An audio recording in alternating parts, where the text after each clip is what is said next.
to have a vision. You see, if you don't have a vision of where you go, and if you don't have a goal where you go, you drift around and you never end up anywhere. It's like you can have the best ship in the world, you can have the best airplane in the world. If the pilot or the captain doesn't know where to go, it would just drift around. It would not end up anywhere, or most likely in the wrong place.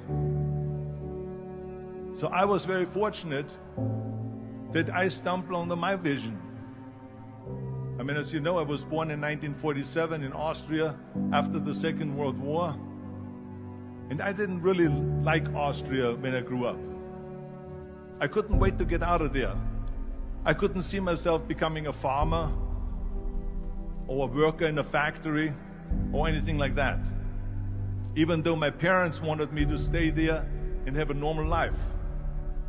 My father wanted me to become a police officer like he was. My mother wanted me just to stay there and marry a girl with the name of Heidi, hopefully, and have a bunch of kids and run around like the Van Trapp family in The Sound of Music. But that was their vision, not mine. My vision was totally different. I felt that I was born for something special, for something unique, for something big. Do you know how great it felt that I knew where I was going?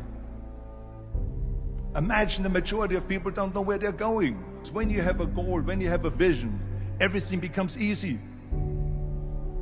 Because remember that in America, for instance, when you study, you will see the percentage of people that like their jobs.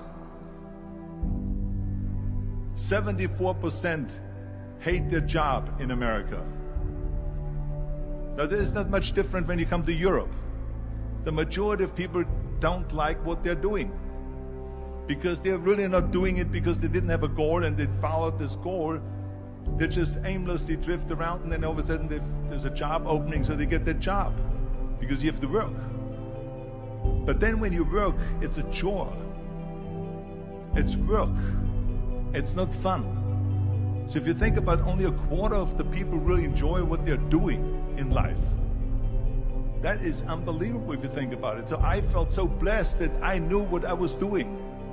It's like a medical student that studies and knows he wants to become a doctor. You know where to go. So I knew where to go. So people always ask me, when they saw me in the gym in the pumping iron days, they say, why is it that you're working out so hard? 5 hours a day, 6 hours a day, and you have always a smile on your face. The others are working out just as hard as you do, and they look sour in the face. Why is that? And I told people all the time, I said, because to me, I'm shooting for a goal. In front of me is the Mr. Universe title. So every rep that I do gets me closer to accomplishing that goal, to make this goal, this vision, turn into reality. Every single set that I do, every repetition, every weight that I lift will get me a step closer to turn this goal into reality. So I couldn't wait to do another 500-pound squat.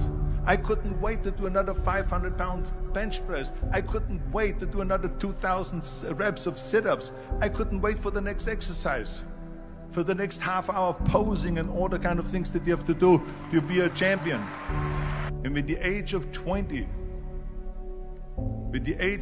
I went to London and I won the Mr. Universe contest as the youngest Mr. Universe ever.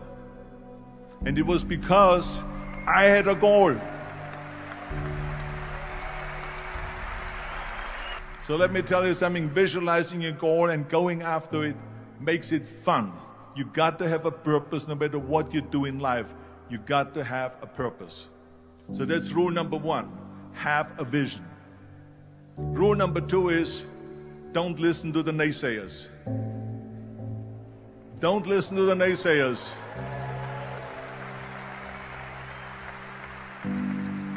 Everything I ever did, the thing that I heard out of people's mouth was, that's impossible. That can't be done. Or no. So whenever someone said to me, it can't be done, I heard, it can be done. When they said no, I heard yes. And when they said it's impossible, I heard it is possible. I'm a strong believer of what Nelson Mandela said, that everything is always impossible until someone does it. Well, I'm going to be the one, I said to myself, I'm going to do it and I'm going to show it to them. Maybe it has never been done before. That's perfectly fine with me. But I'm going to do it.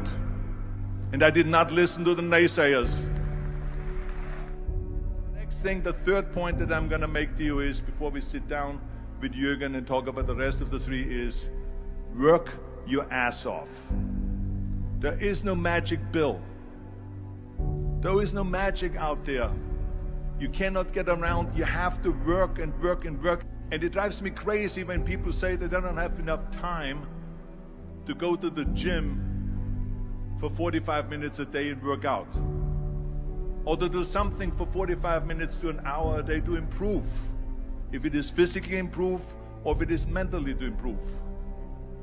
Imagine you read 1 hour a day about history.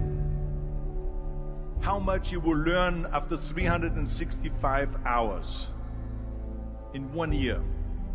Think about if you study about the history of musicians, of composers, how much you would know.